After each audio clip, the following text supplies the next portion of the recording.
अमेरिकी सदर ट्रंप और उनकी इंतजामिया ने गुज़िश्ता साल जनवरी में इक़्तिदार संभालने के बाद मुसलसल ऐसे इक़दाम उठाए हैं जो ये जाहिर करते हैं कि अमेरिका इस वक्त भी दुनिया की सबसे बड़ी सुपर पावर तो है और वो आलमी सतह पर अपनी ताकत का भरपूर मुजाहरा भी कर रहा है। ट्रंप इंतजामिया के इक़दाम ना सिर्फ इनके सियासी मुखालिफिन के लिए वाज़ेह पैगाम है, बल्कि इससे अमेरिका के अहम इत्तेहादी भी परेशान हैं। नेटो के बारे में सदर ट्रंप के सख्त बयानात और इक़दामात ने दुनिया के सबसे मजबूत समझे जाने वाले इस फौजी इत्तेहाद के वजूद को भी खतरे में डाल दिया है, जिसका इजहार खुद नेटो के रुकन ममालिक कर रहे हैं। साथ ही सदर ट्रंप की क़यादत में अमेरिका दीगर ममालिक पर दबाव डालने और उनके वसाइल हासिल करने के मामले में भी मुसलसल अमली इक़दाम उठा रहा है, जैसे वेनेज़ुएला के मामले में, जहां अमेरिकी इंतजामिया ने वेनेज़ुएला के सदर के अगवा और अबूरी हुकूमत के साथ तेल के मुआहदे के जरिए अपने मौक़िफ़ को अमली शक्ल दी। ये सब कुछ इस बात का सबूत है कि ट्रंप इंतजामिया अपनी धमकियों और आर्मी असर रसूख के इस्तेमाल में कितनी संजीदा है। सारी सूरत हाल में अमेरिका ने अटलांटिक ओशियन में वेनेज़ुएला से मुंसलिक होने के शुबे में एक रूसी ऑयल टैंकर को भी अपने कब्जे में ले लिया है, जिस पर रूस का सख्त रद्द-ए-अमल सामने आया है और उसने इस कार्रवाई को बैनुल-अक़वामी क़वानीन की खिलाफवर्जी करार दिया है। ऐसे में कल सदर ट्रंप ने सोशल मीडिया पर ऐलान कर दिया कि वो अमेरिका के दिफाई बजट को $1 ट्रिलियन से बढ़ाकर $1.5 ट्रिलियन करने का इरादा रखते हैं। इस हवाले से सदर ट्रंप की पोस्ट में लिखा है कि सेनेटर्स, कांग्रेस के अरकान, वुज़रा और दीगर सियासी नुमाइंदों के साथ तवील और मुश्किल मुज़ाकरात के बाद मैंने फैसला किया है कि अपने मुल्क की बेहतरी के लिए, ख़ास तौर पर इन इंतहाई परेशान कुन और ख़तरनाक हालात में साल 2027 के लिए हमारा फ़ौजी बजट $1 ट्रिलियन के बजाय $1.5 ट्रिलियन होना चाहिए, यानी 1500 अरब। इससे हमें ऐसी ड्रीम मिलिट्री बनाने का मौका मिलेगा जिसके हम तवील अरसे से हकदार हैं, और सबसे बढ़कर यह हमें हर दुश्मन के मुकाबले में महफूज रखेगी। सदर ट्रंप ने मज़ीद लिखा कि अगर हमारे पास दूसरे ममालिक पर लगाए गए टैरिफ से हासिल होने वाली ज़बरदस्त आमदनी ना होती तो मैं बजट $1 ट्रिलियन तक ही रखता, लेकिन टैरिफ्स और उनसे आने वाली भारी आमदनी की वजह से हम आसानी से $1.5 ट्रिलियन तक पहुँच सकते हैं। इस सब के साथ अब हम एक बेमिसाल फौजी ताकत भी बना सकते हैं, कर्ज भी कम कर सकते हैं और अपने मुल्क के कम आमदनी वाले मुहिब्बे वतन शहरियों को भारी डिविडेंड भी अदा कर सकते हैं। सदर ट्रंप इससे पहले भी दुनिया की पहले से ही ताकतवर तरीन अमरीकी फ़ौज को मज़ीद ताकतवर बनाने का ऐलान कई बार कर चुके हैं। इससे भी उनके अज़ाइम की संजीदगी का अंदाज़ा होता है। ऐसे में सदर ट्रंप अमरीका के नेटो इत्तेहादी मुल्क डेनमार्क के खुद मुख्तार इलाके ग्रीनलैंड को हासिल करने के लिए भी काफ़ी ज़्यादा संजीदा दिखाई देते हैं, और अमरीकी वज़ीर ख़ारजा मार्को रूबियो ने इस हवाले से जल्द डेनमार्क के हुक्काम से मिलने का ऐलान भी कर दिया है। अमरीकी खबर रसाई इदारे एसोसिएटेड प्रेस के मुताबिक अमरीकी वज़ीर ख़ारजा मार्को रूबियो ने कहा है कि वो अगले हफ्ते डेनमार्क के हुक्काम से मुलाकात का इरादा रखते हैं। वेनेज़ुएला के सदर निकोलस मदुरो की गिरफ्तारी के बाद सदर ट्रंप ने एक बार फिर यह मौक़िफ़ अख्तियार किया है कि चीन और रूस की तरफ से आर्कटिक में बढ़ते हुए खतरात के पेश नज़र अमेरिका की अपनी सलामती के लिए दुनिया के सबसे बड़े जजीरे ग्रीनलैंड पर कंट्रोल ज़रूरी है। ग्रीनलैंड की हुकूमत की वेबसाइट पर जारी बयान के मुताबिक डेनमार्क और ग्रीनलैंड के वज़ीर ख़ारजा ने मार्को रूबियो से मुलाकात की दरख्वास्त की थी। वाज़ेह रहे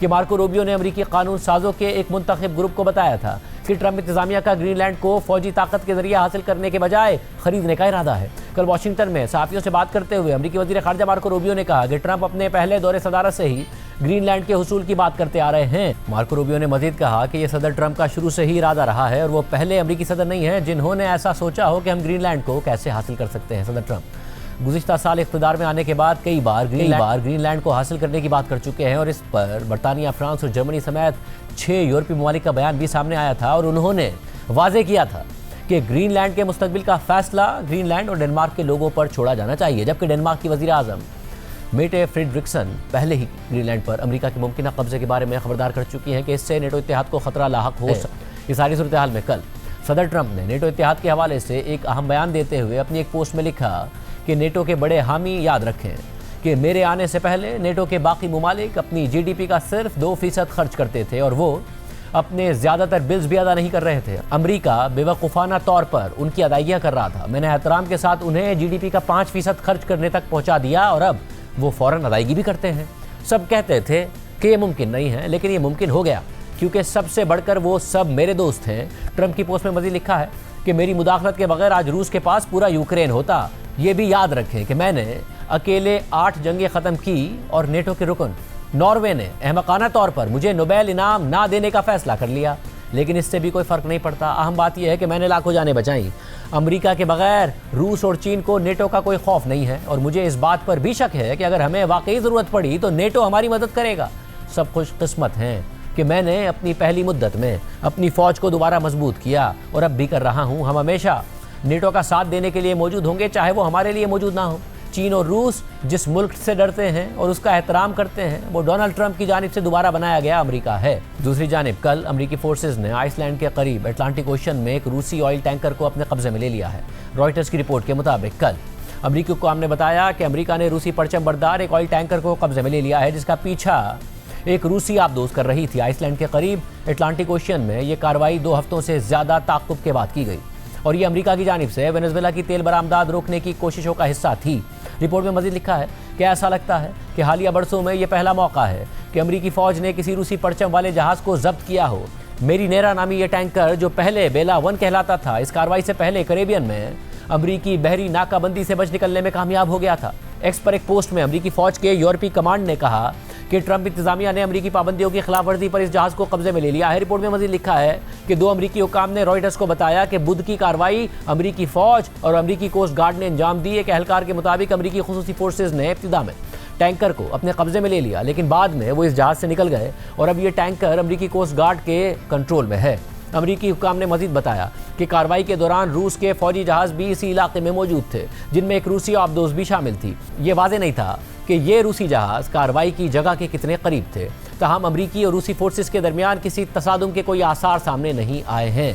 गुज़िश्ता साल फ्रांसीसी बहरिया के कमांडोज ने मगरबी फ्रांस के साहिल के करीब एक टैंकर को हिरासत में ले लिया था, जिस पर रूस के शेडो फ्लीट के लिए काम करने का शुबा था। इस सारी सूरत हाल पर रूस का रद्द-ए-अमल भी सामने आया है और रॉयटर्स के मुताबिक रूस ने कहा है कि अटलांटिक ओशन में अमरीकी फौज की तरफ से रूसी परचम बरदार ऑयल टैंकर को जब्त करना बहरी कानून की खिलाफवर्जी है और एक सीनियर रूसी सियासतदान ने इस कार्रवाई को बहरी कज़ाकी करार दे दिया है। रूस की वजारत ट्रांसपोर्ट ने अपने एक बयान में ऑयल टैंकर से मुताल्लिक कहा है कि इस बहरी जहाज में अमरीकी बहरी अफवाज के आने के बाद उनका राब्ता मुनक़ता हो गया और ये कार्रवाई बैनुल अक़वामी पानियों में की गई। बयान में 1982 के अक़वाम मुत्तहिदा के convention on the law of the sea का हवाला देते हुए कहा गया कि आलमी समंदर में फ्रीडम ऑफ नेविगेशन होता है और कोई भी मुल्क दूसरे मुल्क के रजिस्टर्ड बहरी जहाज़ों के खिलाफ ताकत इस्तेमाल नहीं कर सकता। जबकि रूसी मीडिया ने रिपोर्ट किया कि रूस की वजारत खारजा और एक हुकूमती अहदेदार ने अमरीका से मुतालबा किया है कि जहाज़ के रूसी अमले के साथ इंसानी और मुनासिब सलूक किया जाए और उन्हें जल्द वापस भेजा जाए। एक सीनियर रूसी कानून साज ने रूसी मीडिया को बताया कि इस अमल को 21वीं सदी की कज़ाकी कहा जा सकता है और पाबंदियाँ किसी जहाज़ को जब्त करने का जवाज़ नहीं है। इसके अलावा कल अमरीकी कोस्ट गार्ड ने लातीनी अमरीका के करीब समंदर में वेनेजुएला से मुंसलिक एक और ऑयल टैंकर को भी अपने कब्जे में ले लिया, जिस पर पनामा का झंडा लगा हुआ था। इस सारी सूरत हाल में वेनेजुएला की उबूरी हुकूमत के साथ तेल की खरीदारी के ऐलान और इस मुआहदे की रकम अपने पास रखने के फैसले के बाद कल सदर ट्रंप ने इस हवाले से एक और पोस्ट करते हुए लिखा कि मुझे अभी बताया गया है कि वेनेजुएला हमारे साथ होने वाले नए तेल के मुआहदे से मिलने वाली रकम से सिर्फ अमरीकी मसनूआत खरीदने जा रहा है। इन खरीदारों में दीगर चीज़ों के साथ साथ अमरीकी ज़रई मसनूआत, अमरीकी साख्ता दवाएं, तिब्बी आलात और वेनेजुएला के इलेक्ट्रिक ग्रिड और एनर्जी फैसिलिटीज़ को बेहतर बनाने के लिए सामान शामिल होगा। दूसरे अल्फाज में वेनेजुएला अमेरिका को अपना बुनियादी पार्टनर बनाकर उसके साथ कारोबार करने का अहद कर रहा है। ये एक समझदार फैसला है और वेनेजुएला और अमेरिका के लोगों के लिए बहुत अच्छी बात है। इसके अलावा गुज़िश्ता दिनों सदर ट्रंप ने वेनेजुएला पर हमले के बाद कोलंबिया, मैक्सिको, क्यूबा और ईरान को भी हमलों की धमकी दी थी। इस दौरान उन्होंने कोलंबिया के सदर गुस्तावो पेट्रो को एक बीमार शख्स करार दिया था और कहा था कि वो कोकेन बनाकर उससे अमेरिका स्मगल करते हैं। कोलंबिया के सदर ने ये इल्ज़ामात मुस्तरद कर दिए थे, जबकि अब ट्रंप के मुताबिक कोलंबिया के सदर ने उन्हें फ़ोन करके अपनी वजाहत दी है। ट्रंप ने कोलंबिया के सदर से होने वाली टेलीफोनिक गुफ्तगू से मुतालिक अपनी एक पोस्ट में लिखा कि कोलंबिया के सदर गुस्तावो पेट्रो से बात करना मेरे लिए एक बड़ा एजाज़ था। उन्होंने फ़ोन करके मंशियात के मसले और हमारे दरमियान दीगर इख्तलाफात की वजाहत की। मैंने उनकी कॉल और अंदाज़ को सराहा और जल्द उनसे मुलाकात का मुंतज़िर हूँ। अमरीकी वज़ीर ख़ारजा मार्को रूबियो और कोलंबिया के वज़ीर ख़ारजा के दरमियान मुलाकात के इंतज़ामात किए जा रहे हैं। ये मुलाकात व्हाइट हाउस में होगी।